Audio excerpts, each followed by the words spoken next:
જંબુસરના નહાર ખાતે ગુજરાતના મુખ્યમંત્રી ભૂપેન્દ્ર પટેલનું હેલિકોપ્ટર દ્વારા આગમન થયું હતું। મુખ્યમંત્રીના સ્વાગત માટે માજી મંત્રી છત્રીસિંહ મોરી, ધારાસભ્ય દેવકિશોર સ્વામી, માજી ધારાસભ્ય કિરણ મકવાણા, એપીએમસી ચેરમેન વનરાજસિંહ મોરી સહિતના આગેવાનો ઉપસ્થિત રહ્યા હતા।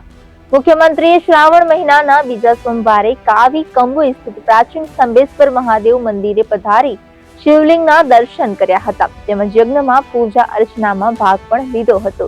મુખ્યમંત્રીએ જંબુસર નગરપાલિકા વિસ્તાર માટે 32.75 કરોડ રૂપિયાની વિકાસ યોજનાઓની ભેટ જાહેર કરી હતી। સાથે જ 32.75 કરોડના ખર્ચે નિર્માણ થનારી ભૂગર્ભ ગટર યોજનાનું ખાતમુહૂર્ત કરીને સ્થાનિક જનતાને મહત્વની સુવિધા આપવાનું વચન આપ્યું હતું।